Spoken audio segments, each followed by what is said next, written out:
아재 개그로 시작을 해볼게요. 질문을 드립니다. 우리나라 가수 중에서 제일 빨리 잠에 드는 사람은 누구일까요? 바로 이분입니다. 동백 아가씨를 부르신 이미자 선생님입니다. 이분이 제일 빨리 자요. 이미 자요. 네. 네. 아재 개그로 시작을 해봤어요. 네. 대림절 둘째 주일입니다. 대림절은 기다림의 절기입니다. 대림절은 성탄절 전에 내주거든요. 그래서 이제 4주 동안 성탄절을 기다리다가 성탄절을 맞이하게 되죠. 자, 성탄절을 기다린다는 것은 예수님이 오시는 것을 기다린다는 말입니다. 이미 오신 아기 예수님을 상징적으로 기다리고요.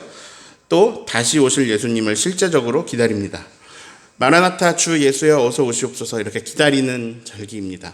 자, 기다린다는 말은요. 기대감을 갖고 있다라는 말이기도 합니다. 백종원의 골목식당에 나온 돈가스집 연돈에 가봤습니다. 사람들이 번호표를 뽑고 기다립니다. 저도 그 중에 한 명이죠. 자, 오후 2시가 예약 시간인데 2시까지 기대감을 가지고 막 기다립니다. 그리고 2시가 되었습니다. 테이블에 앉아서 돈가스가 나오기를 또 기다립니다. 이 테이블에 앉아 기다리는 그 짧은 기다림에도 기대감이 들어있습니다. 자, 한 사람의 인생을 담은 돈가스가 먹는 사람에게는 인생 돈가스가 됩니다. 자, 어떤 사람은 자기가 너무너무 좋아하는 그런 가수의 공연을 기다립니다. 어떤 사람은 해외여행을 가기로 한 휴가 날짜를 기다립니다. 어떤 사람은 오랜만에 휴가 나오는 아들을 기다립니다. 자, 기다림은 미래에 관한 얘기예요. 과거를 기다리진 않죠. 아직 일어나지 않은 일, 미래를 기다리는 겁니다. 근데요, 그 미래 중에서도 좋은 미래를 기다립니다. 내가 원하는 미래, 나에게 유익한 미래, 나를 행복하게 해주는 미래를 기다리는 겁니다. 그래서 기다림 속에는 설레임도 있고 기대감도 있습니다. 자, 나쁜 미래를 기다리고 있는 사람은 없습니다. 큰 병에 걸려서 내가 몸을 못 쓰게 되는 거, 이거를 기다리는 사람은 없습니다. 사랑하는 사람이 나를 떠나버리는 것, 이런 걸 기다리는 사람도 없습니다. 자, 여기서 알 수 있는 게 있습니다. 대림절을 기다림의 절기다라고 하는 것 자체가 우리에게는 어떤 희망이 있다는 걸 전제하고 있습니다. 자, 기다리면서 살아간다라는 말은 내 앞에 남은 미래가 좋은 날이라는 얘기입니다. 네, 제가 여러분에게 다시 한번 직접적으로 말씀드릴게요. 저와 여러분은 좋은 날을 맞이합니다. 네, 우리에겐 좋은 미래가 펼쳐져 있습니다. 네, 그런 걸 기다리면서 사는 거예요. 자, 오늘 읽은 말씀은 지난주일 말씀하고 이어지는 말씀입니다. 26절을 읽습니다. 여섯째 달에 천사 가브리엘이 하나님의 보내심을 받아 갈릴리 나사렛이란 동네에 가서. 자, 여섯째 달에라고 하고 있네요. 뭐가 여섯째 달일까요? 지난주에 어떤 사람이 5달 동안 어떤 숨어있는 얘기를 했어요. 자, 누가 왜 숨어 있을까요? 이 숨어 있는 사람이 남자예요, 여자예요? 여자분이 숨어 있어요. 왜냐? 아기를 가졌거든요. 자, 엘리사벳이 세례 요한을 잉태했는데 너무 나이가 많은 상태에서 임신을 해가지고 좀 걱정돼서 5달 동안 안전하게 숨어 있었어요. 자, 그렇게 5달이 지나고 6째 달이라는 말이에요. 자, 사가랴가 분향단 앞에 나타났던, 사가랴에게 그 분향하는 분향단 앞에 나타났던 천사 가브리엘, 그 가브리엘이 지금 6달 만에 다시 나타났습니다. 이번에는 갈릴리 나사렛이라는 촌동네에 나타나셨어요. 거기에 보내심을 받았어요. 어떤 사람에게 나타났는지 27절을 읽습니다. 다윗의 자손 요셉이라 하는 사람과 약혼한 처녀에게 이르니 그 처녀의 이름은 마리아. 자, 마리아라는 사람에게 나타났어요. 천사는 심부름 왔어요. 이 여인에게 어떤 소식을 알려주라는 심부름이었어요. 그 내용이 조금 긴데 핵심만 읽어볼게요. 31절을 읽습니다. 보라, 내가 잉태하여 아들을 낳으리니 그 이름을 예수라 하라. 자, 예수라는 아들을 잉태할 걸 알려주라. 이렇게 가브리엘이 그 보내심을 받고 찾아왔어요. 근데 이 아이는 평범한 아이가 아니고 그분은 지극히 높으신 이의 아들이라 불려질 것이고 그분은 영원한 왕이 되실 것이다. 이렇게 알려줍니다. 자, 신기한 일이죠. 마리아 입장에서는 이게 되게 참 신기한 일입니다. 누가 날 찾아왔어요. 갑자기 날 보더니 다짜고짜 은혜를 받은 자야 평안해라. 주께서 너와 함께 하신다 말씀하십니다. 보통 우리가 처음 보면 인사하죠. 인사는 안녕하세요. 저는 누굽니다. 이런 식으로 하잖아요. 처음 봤잖아요. 근데 천사는 자기소개는 안 하고 다짜고짜 넌 은혜를 받았다. 이런 얘기를 합니다. 그러더니 또 똑같은 말을 해요. 무서워하지 말아라. 마리아야, 너는 하나님께 큰 은혜를 입었다. 자, 방금 이름을 말했어요. 마리아야. 누군지 나를 알고 있어요. 이름을 알려준지 않았는데도 알고 있어요. 그러면서 이어서 하는 말이 저 말이에요. 너는 앞으로 잉태해서 임신해서 아들을 낳게 될 것인데 그 아기 이름을 예수라고 하여라. 그분은 영원하신 왕이시다. 그의 나라가 영원 무궁하리라. 이걸 얘기를 해줘요. 근데 이제 이 이야기는 마리아 입장에서는 무시할 만한 얘기입니다. 누가 술 먹고 찾아와가지고 하는 헛소리죠. 왜냐하면 자기가 아이를 낳을 일이 없거든요. 마리아는 남자와 잠자리를 가진 적이 없습니다. 아들을 낳을 일이 없어요. 마리아가 물어봅니다. 저는 남자를 알지 못합니다. 근데 어떻게 이런 일이 일어나나요? 천사가 설명을 해줍니다. 35절 읽습니다. 천사가 대답하여 이르되 성령이 너에게 임하시고 지극히 높으신 이의 능력이 너를 덮으시리니 이러므로 나실 바 거룩한 이는 하나님의 아들이라 일컬어지리라. 자, 첫 번째, 성령이 너에게 임하신다. 두 번째, 지극히 높으신 이의 하나님의 능력이 너를 덮으신다.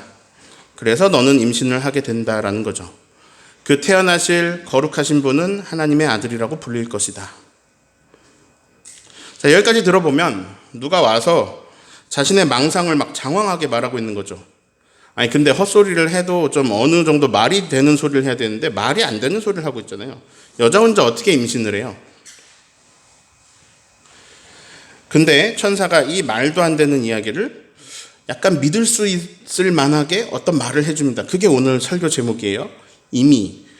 자, 잘 봐봐. 너희 친족 중에 엘리사벳이라고 있지. 그 할머니 있지. 엘리사벳은 아이를 낳을 수 없는 사람이었지. 근데 그 나이가 많은 엘리사벳이 아들을 배웠어. 그게 이미 6달이나 되었다. 자, 36절을 읽습니다. 보라, 내 친족 엘리사벳도 늙어서 아들을 배웠느니라. 본래 임신하지 못한다고 알려진 이가 이미 6달이 되었다. 이미 6달, 벌써 6달. 그러네요. 자, 여태까지 천사 한 말 다 말도 안 되는 얘기예요. 근데 그 말도 안 되는 일이 실제로 일어났네요. 그런 일이 이미 일어났어요. 자, 그렇다면 그 말도 안 되는 이야기가 또 일어날 수 있을까요? 없을까요? 이미 일어났어요. 또 일어날 수도 있는 거네요. 자, 천사가 마지막으로 이런 말을 하고 설명을 마칩니다. 37절을 읽습니다. 대저 하나님의 모든 말씀은 능하지 못하심이 없느니라. 자, 새 번역은 이렇습니다. 하나님께는 불가능한 일이 없느니라. 자, 하나님께는 불가능한 일이 없다. 이렇게 천사가 마무리하면서 이제 이 얘기가 끝나는데요. 누가복음 1장에는 우리가 앞에부터 쭉 지금 38절까지 읽었는데 어떻게라는 단어가 몇 번 나옵니다. 어떻게 그런 일이 일어날 수 있나요? 어찌 그런 일이 일어날 수 있겠습니까? 이런 식으로 쓰였어요. 첫 번째는 사가랴가 이 단어를 썼습니다. 저도 나이가 많고 제 아내도 나이가 많습니다. 어떻게 저희가 아들을 낳을 수 있겠습니까? 자, 두 번째는 마리아가 그 말을 합니다. 저는 남자를 모릅니다. 어떻게 그런 일이 있겠습니까? 자, 이 말은 뒤에 또 나오는데요. 오늘은 여기까지만 할게요. 아니, 어떻게 그래요? 자, 이 말을 했다가 사가랴가 세례 요한을 낳을 때까지 말을 못하게 되었습니다. 근데 마리아는 똑같이 말했거든요. 어떻게 그런 일이 일어납니까? 근데 혼나진 않았어요, 마리아는. 자, 천사가 그랬죠. 이미 엘리사벳에게도 말이 안 되는 일이 일어났다. 하나님에게는 불가능한 일이 없다. 그 천사의 말을 듣고 마리아가 아마 믿었기 때문 아닐까 싶습니다. 마리아는 혼나지 않았어요. 네, 마리아는 이 말을 믿었습니다. 그렇구나. 하나님에게는 불가능이 없구나. 마리아는 아주 멋진 대답을 합니다. 38절 읽습니다. 마리아가 이르되 주의 여종이오니 말씀대로 내게 이루어지이다 하매 천사가 떠나가니라. 저는 하나님의 여종입니다. 말씀대로 저에게 이루어질 겁니다. 결국 오늘도 그 이야기입니다. 힌트 9글자예요. 뭐죠? 하나님이 주인이시다. 마리아의 고백이 바로 그 말입니다. 하나님이 주인이십니다. 그분의 말씀대로 저에게 이루어질 겁니다. 저는 그런 생각을 해보게 됐습니다. 가브리엘 천사가 이 이야기를 이제 나에게 해주고 있구나. 오늘의 나에게 이 이야기를 해주고 있구나. 자, 저하고 여러분은 지난주하고 이번 주 두 가지의 말도 안 되는 얘기를 들었어요. 폐경이 지난 나이에 많은 할머니가 임신해서 6개월째다. 남자를 가까이 한 적이 없는 처녀가 임신을 하게 된다. 이미 그런 일이 2000년 전에 일어났다. 자, 다 똑같은 얘기를 들었어요. 여기서 우리의 반응은 달라질 수 있습니다. 에이, 그냥 글이 그렇게 쓰인 것 뿐이지 실제로 그런 일이 일어났겠어? 자, 마리아는 요셉하고 결혼하기 전에 어떤 다른 남자를 만났거나 아니면 강간을 당했거나 했을 거야. 성령에 의해 잉태가 된다는 게 말이나 되는 소리야, 이게? 옛날 사람들이 그럴듯한 명분을 만들어서 이거 지어낸 얘기지. 자, 예수라는 사람이 살다가 갔어. 그 삶에는 우리가 배울 게 많지만 예수라는 사람을 이렇게 신격화해가지고 성령에 의해 동정녀 탄생했다 이런 말을 믿는 거는 현대의 지성인들이 가질 그런 신앙의 모습이 아니지 않나? 예수라는 사람의 아빠가 뭐 별로 안 중요하지. 그 사람이 그가 누군지 중요한 건 아니지.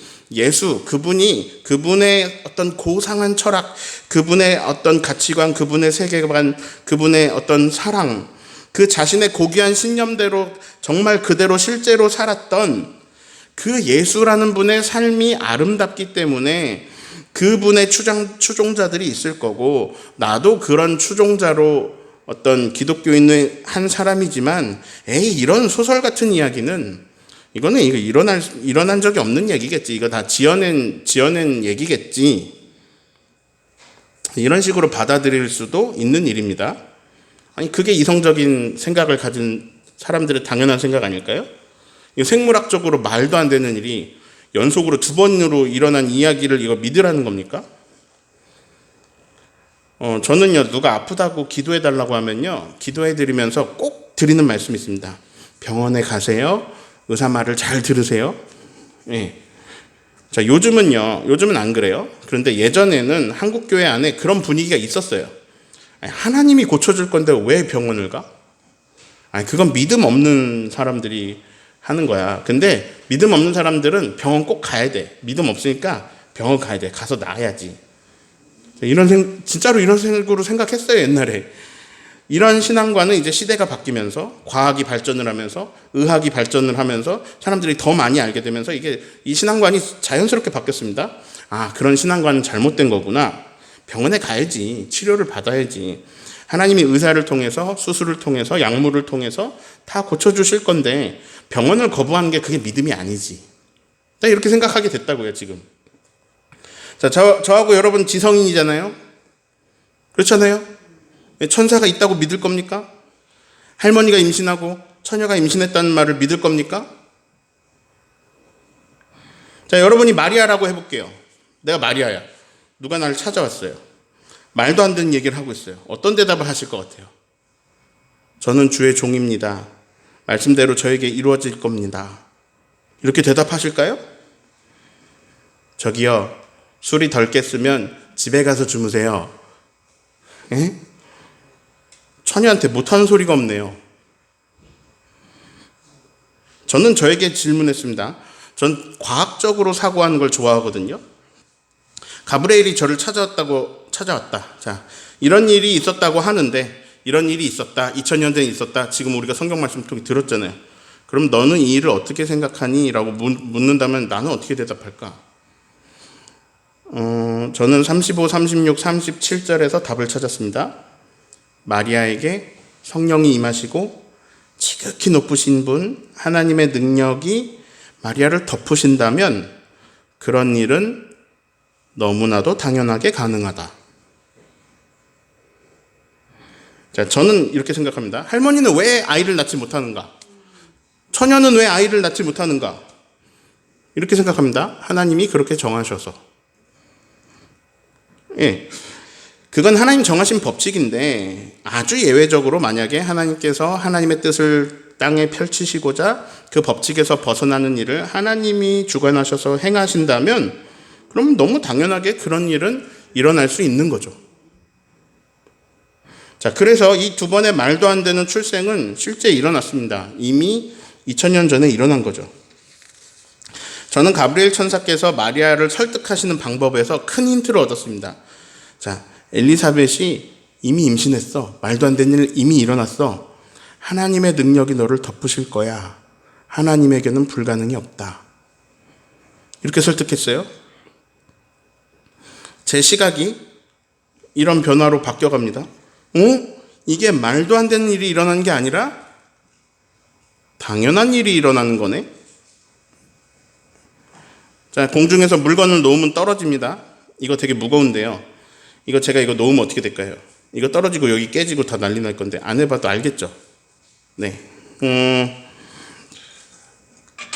근데 만약에 얘가 여기 떠 있으면 이거 너무 말도 안 되는 일이겠죠. 그렇잖아요? 근데 아무도 비행기가 하늘에 떠 있는 걸 이상하게 생각하지 않습니다. 훨씬 더 무겁거든요. 그 무거운 비행기가 사람을 수백 명을 태우고 짐을 잔뜩 싣고 막 16시간씩 하늘에 떠 있는데도 아무도 이상하게 생각을 안 합니다. 심지어 그걸 타요. 겁도 없이. 자, 중력이 비행기를 땅으로 떨어지게 할 겁니다. 그런데 비행기는 그 중력, 떨어지는 힘보다 더 센 힘으로 엔진에서 큰 힘을 일으켜가지고 밀어내가지고 공중에 떠서 날아갑니다. 그러니까 이게 중력이 당연하잖아요. 근데 그거보다 더 큰 힘이 작용하면 그 무거운 물질이 하늘을 날아가는 게 당연해져요. 여러분 당연하게 받아들이잖아요. 처녀가 아이를 낳지 못한 건 당연한 건데 어떤 그 지극히 높으신 하나님의 능력이 마리아를 덮으시면 마리아가 임신할 수 있는 게 당연해져요. 저는 지원관교에서 목회를 시작할 때 신비한 경험을 했습니다. 의사가 곧 돌아가실 거라고 하신 분, 그분에게 이제 안수기도를 이게 임종 예배를 드려달라고 부탁했는데 잘못 알아듣고 가가지고 제가 40일 동안 안수기도를 해드릴게요. 제가 그랬잖아요. 그래가지고 40일 동안 가서 안수기도를 해드리는데 35일 만에 그분이 일어나셔서 우리 교회 와서 우리 교회 왔다 가신 일입니다. 이건 기적입니다. 네. 제가 안수기도하면 병이 나을까요? 안 나아요. 아니죠. 저는 아무런 능력이 없거든요. 정말 말 그대로 능력이 1도 없고 0.1도 없습니다. 그런데 지극히 높으신 분의 능력이 그분을 덮으신다면 그러면 또 그분이 회복하시는 게 당연한 일이 됩니다. 저는 그걸 35일 동안 그 과정을 목격했습니다. 그리고 심지어 중간에 여러분하고 나눴잖아요. 산소호흡기를 2가지를 꽂고 계셨고 노란색하고 초록색. 그 다음에 폐혈증으로 온몸에 막 물이 차가지고 손, 발 막 다 이렇게 부어 있었어요. 그분은 의식도 없었습니다. 그러니까 즉 그분의 믿음으로 병이 나은 게 아니에요. 그분이 일어난 게 아니에요. 그리고 그렇다고 또 제 믿음으로 그분이 일어난 것도 아닙니다. 그럼 뭐냐? 지극히 높으신 분의 하나님의 능력이 그분을 덮으신 거예요. 자, 그런 일이 이미 일어난 과거입니다. 우리한테. 자, 하나님이 정하신 법칙이 있습니다. 질서가 있죠. 사람들이 그런 법칙들을 잘 막 관찰해가지고 연구해서 찾아낸 결과가 과학입니다. 과학은 종교하고 대립되는 게 아닙니다. 오히려 과학이 발전될수록 하나님이 만들어 놓으신 법칙들을 더 많이 찾아주기 때문에요. 과학은 종교를 심화시켜 줍니다. 저는 요즘 과학의 렌즈로 자꾸 세상을 보려고 해요. 그래서 뭐 물리, 화학 이거 고등학교 때 왜 잘 안 했을까 생각하면서 물리, 화학, 양자역학 막 이런 거를 알면 알수록 세상이 되게 더 많이 이해되고 많은 것이 보이고 막 우주가 이해되고 하거든요. 조금씩 더. 그래서 과학의 렌즈로 동정녀 탄생을 보려고 했더니 이거 너무 당연한 일이네요. 임신할 수 있는 조건이 충족되면 임신할 수 있겠죠. 근데 조건이 충족됐어요. 하나님의 능력이 마리아를 덮었다. 조건이 충족됐어요. 네. 자, 어떤 분이 암이 다 사라졌어요. 병원에서 이걸 기적이라고 말합니다. 근데 저는 그게 당연한 일이라고 보입니다. 그냥 암이 다 사라질 무언가의 일이 일어난 것 뿐이에요. 근데 이제 이런 기적이 일어난 이야기, 간증 이야기, 이런 거는 우리를 화나게 하기도 합니다. 왜 우리 가족에겐 그런 일이 안 일어났어? 일어났어. 이미 그랬어. 맞아. 봤어. 들었어. 근데 왜 우리 가족에겐 그런 일이 안 일어났어? 왜 지극히 높으신 하나님의 능력이 우리 엄마한테는 덮이지 않은 거야? 왜? 저희 어머니는 암으로 돌아가셨습니다.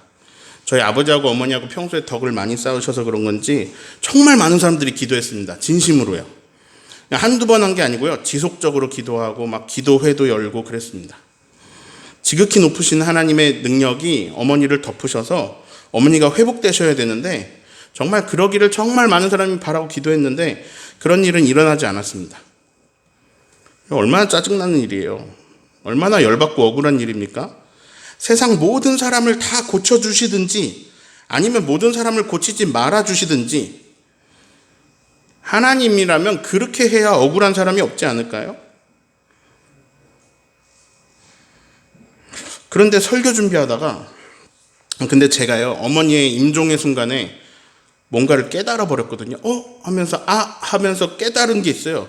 근데 그게 뭔지 말로 잘 표현을 못했어요. 제가 이게 뭐지? 말로 잘 표현을 못했어요. 근데 이제 설교 준비하다가 그 깨달음이 무엇인지 오늘 성경 표현에서 배우게 되었습니다. 이거 어떻게 표현할 수 있을까? 근데 이 천사의 말에서 깨달았어요. 지극히 높으신 분의 능력이 우리 어머니를 덮으셨다. 네, 그랬습니다. 지극히 높으신 하나님의 능력이 어머니를 덮으셨어요. 근데 살아나야지 왜 돌아가시나요? 아니에요. 그런 느낌이 아닙니다. 삶과 죽음이 별로 중요하지 않은 느낌이에요. 사실 근데 죽음의 기운은 하나도 안 느껴지는 그런 느낌이에요. 죽음인데 생명이 느껴지는 느낌입니다. 분명히 돌아가셨는데 하나님의 생명이 가득한 느낌입니다. 자, 제가 안수기도에서 생명이 연장되신 분, 성함이 연화신데 그분에게도 지극히 높으신 하나님의 능력이 덮였고 저의 어머니에게도 지극히 높으신 이의 능력이 덮이셨습니다. 근데 이 땅에서는 다른 결과로 나왔어요. 한 분은 생명이 연장됐고 한 분은 생명의 기한이 종료됐는데요. 그런데요, 느낌이 똑같습니다. 느낌이 똑같아요. 지극히 높으신 분의 능력이 덮으셨습니다. 갑자기 그런 생각이 들었습니다. 세월호와 함께 바닷속으로 빠진 사람들에게 그 시간에 그 순간에 거기에 지극히 높으신 분의 능력이 덮이지 않았을까? 자, 우리의 눈으로 볼 때, 우리 관점에서 볼 때 이게 삶과 죽음으로 분리되는데요. 그 어떤 무언가, 그 더 큰 그 어떤 무언가를 알게 된다면 이게 분리되어 있는 게 아니라는 걸 알 수 있을지도 모릅니다. 자, 마리아를 지극히 높으신 이의 능력이 덮으십니다. 그래서 예수님이 그 태에 성령으로 잉태되십니다. 그 30년쯤 지나서요, 그 예수님께서 훗날 십자가 위에서 뭐라고 말씀하시냐면요, 다 이루었다 이렇게 말씀하세요. 근데 저는 그 말씀이 오늘 설교 제목하고 이어져서 들렸습니다. 이미 다 이루었다. 예, 하나님의 구원은 이미 다 이루어졌습니다. 하나님 나라는 이미 시작되었습니다. 예수님이 바알세불 논장에서 이런 말씀하셨어요. 근데 이제 이 얘기는 다른 설교에 있으니까 찾아보시고 빨간색 부분만 같이 읽어봅니다. 하나님의 나라가 이미 너희에게 임하였느니라. 네. 제가 과학을 요즘 계속 과학 공부를 하거든요. 뭐 유튜브도 보고 하는데 과학을 조금 더 알게 되면서 그동안 알고 있었던 시간에 관한 개념이 무너집니다. 저한테. 지금부터 제가 하는 얘기 이상하게 들릴 거예요. 근데 이게 사실입니다. 자, 제가 가만히 있을 때랑 제가 뛰어갈 때랑 시간이 언제 더 빠르게 흐를까요? 무슨 소리야? 가만히 있을 때랑 움직일 때랑 시간이 똑같이 흐르지. 아닙니다. 시간이 다르게 흐릅니다. 자, 여러분이 차 타고 갈 때랑 차가 정지해 있을 때 언제 시간이 더 빠르게 흐를까요? 무슨 소리야? 똑같이 흐르지. 아닙니다. 다르게 흘러요. 너무 인식할 수 없을 정도로 미미할 뿐입니다. 자, 빠르게 움직이는 상황에서 시간은 더 천천히 흐릅니다. 지금 무슨 목사님 뭔 얘기하는 거예요 지금? 또 이런 것 중력이 다른 별에서는 시간이 다르게 흐릅니다. 이거는 이미 아인슈타인이 밝혀낸 이야기예요. 특수 상대성 이론에서. 자, 별마다 만약에 시간이 다르게 흐르면 지구에서 30년 지날 때 어떤 별에서는 3시간밖에 안 지날 수도 있습니다. 목사님 오늘 이상한 얘기를 하네. 우주의 수많은 별들이 중력이 다 다르고요. 그 별들 사이에 흐르는 시간은 다 다릅니다. 그리고 그 별의 중력뿐만 아니라 그 별이 얼마나 빠른 속도로 움직이고 있느냐에 따라서도 시간이 다르고요. 그리고 우리 은하 전체가 지금 초속 400km의 속도로 이동하고 있습니다. 네, 아무튼 자, 이게 무슨 소린가 싶겠지만 실제로 그렇습니다. 이게 우리 일상생활에도 적용하고 있어요. 인공위성이 엄청 많이 떠 있습니다. 자, 그걸로 GPS 잡아서 우리가 내비게이션 쓰고 있죠. 예, 그 인공위성들이 움직이는 속도가 다 다릅니다. 그 움직이는 속도에 따라서 시간의 입력값을 다르게 줍니다. 그래야 시간이 맞아요. 이걸 똑같이 주면요, 서로 움직이는 속도가 달라져서 시간이 서로 안 맞아 버려요. 우리가 내비게이션을 쓰고 있는 게 이미 그런 과학이 들어있는 겁니다. 뭐야, 안 믿어주려고 그랬더니 갑자기 믿어주려고 그러죠. 네. 네, 이해가 안 가도 됩니다. 우리가 얼마나 지구 중심, 얼마나 인간 중심의 사고를 하고 있는지 몰라요. 특히 하나님 입장에서 보면은 저기 어디 우주 먼지 같은 애들이 얼마나 자기 인간 중심에서 조그만 생각을 하고 있는지 몰라요. 그런데 지구에 사는 인간의 기준을 버리고 조금만 더 복잡하게 생각하면요, 모든 기준이 다 달라집니다. 그러다 보면요, 삶과 죽음이 분리되지 않고 삶과 죽음이 의미가 없어지는 차원에 도달할지도 모르죠. 막 시간이 과거, 현재, 미래 막 이게 동시에 존재하고 막 그런 차원이 막 열리고 할 수도 있는 겁니다. 그러다 보면, 근데 분명한 건 우리가 알고 있는 것보다 훨씬 더 엄청난 세계가 있다는 겁니다. 자, 이번 주에 김순여 권사님 2주기 추도 예식에 다녀왔습니다. 산소에 권사님 뵙고 왔어요. 근데 권사님이 그러실 수도 있어요. 목사님, 거기는 2년이나 지났어요? 여기는 이틀밖에 안 됐는데? 아무튼 잘 지내다가 봐요. 그런 걸 알게 되니까 그 베드로 사도가 말씀하신 하나님에게는 하루가 1000년 같고 1000년이 하루 같다는 그 말씀이 또 다른 의미로 다가옵니다. 저는 다 이뤘다 이 말씀을 어떤 길 캠프라고 제가 찬양팀 같이 한 캠프에서 항상 어떤 목사님의 말씀을 들었는데 그 목사님이 하신 설교가 생각나요. 우리의 삶이 축구 경기를 보는 것 같다는 거예요. 근데 이게 재방송이에요. 무슨 말이냐면 경기가 이미 끝난 경기고 뉴스에 나왔어요. 결과가. 녹화된 경기를 보고 있는 거예요. 한국이 이겼다. 이거 뉴스를 보고 축구를 보는 거예요. 근데 결과는 알아요. 과정은 몰라요. 한국이 이겼다. 근데 과정은 몰라요. 그래서 이제 이 재방송 경기를 보는데 자꾸 지고 있어요. 자, 그때 엄청 걱정이 되나요? 아니면 마음이 조금 편한가요? 사실 마음이 편해야죠. 결과를 알고 있잖아요. 근데 보다 보면 긴장되고 떨리고 그래요. 막 함성 박수 소리 막 나오고 막 떨려요. 근데 자꾸 지고 있어요. 여기서 어떻게 이긴다는 거야. 근데 갑자기 나중에 역전을 하면서 경기가 끝났어요. 와, 재밌었어요. 와, 자, 이 경기가 재밌는 이유가 뭘까요? 모르기 때문에 그래요. 내용을, 과정을 모르는 상태에서 보니까 재밌어요. 근데 또 너무 걱정하면서 보지 않아도 돼요. 왜요? 이긴 경기니까. 예수님은요, 이미 다 이루셨습니다. 이미 세상을 이기셨습니다. 이미 죽음을 이기셨습니다. 우리 인생은요, 이미 끝난 게임이에요. 이미 승리로 마무리했습니다. 이미 결과값이 주어져 있어요. 근데요, 과정은 몰라요. 그래서 재밌어요. 근데 재미는 있지만 또 너무 불안해하지는 않아도 돼요. 평안하셔도 돼요. 이미 이겼으니까요. 지극히 높으신 하나님의 능력이 온 우주를 덮고 있으니까요. 우리 지구에선 지금 전쟁이 끊이지 않고 싸움이 끊이지 않고 있지만 너무 걱정 마세요. 하나님은 사랑이십니다. 하나님은, 그리고요, 우리에게는 어떤 방식인지 몰라요. 잘 몰라요. 하나님의 깊은 세계 알 수가 없어요. 근데 이미 성경을 통해 알려주신 것은 우리에겐 이미 하나님의 나라가 정해져 있습니다. 네, 이미 하나님 나라로 결정된 삶을 살아가고 있는데 과정은 몰라야 돼요. 과정을 알면 안 돼요. 몰라야 돼요. 왜 그럴까요? 그래야 재밌거든요. 그리고 완벽하면 안 돼요. 뭐가 부족해야 돼요. 축구 경기를 100대 0으로 이기고 있다. 그러면 안 봐요. 끝까지 재미없어가지고. 이겼네. 이러고 안 봐요. 막 이렇게 부족해야 돼요. 자, 이미 근데 확실한 것은 지극히 높으신 하나님의 능력이, 우리를 사랑하시는 그분의 능력이 모든 것을 다 감싸고 모든 것을 다 주관하시고 모든 것을 다 이루신다는 겁니다. 그래서 오늘 말씀 속에 이를 같은 일이 일어나는 거군요. 두 분의 출생이 일어나는 거고, 아무튼 하나님이 주관하셔서 다 이루시고 있다는 거예요. 그분이 우리를 사랑하시는 것은요, 이미 십자가에서 확증을 하셨습니다. 그분의 사랑은 의심하지 않아도 돼요. 십자가에서 확증하신 사랑, 하나님이 이 세상을 사랑하셔서 독생자를 보내주시는 사랑.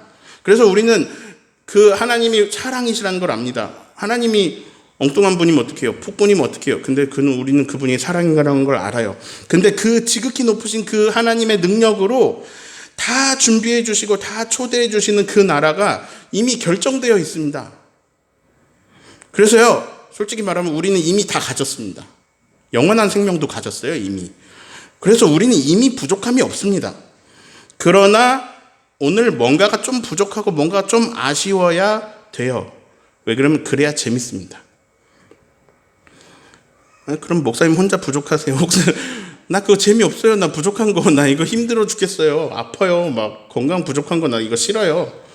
목사님 혼자 재밌으시지? 근데 실제로 그래요. 근데요, 하나님이 어떻게 세팅을 하셨냐면 그렇게 서로 부족하고 서로 부족한 가운데 서로를 채워주고 서로를 아껴주고 서로 사랑해야 행복하게 해놓으셨어요.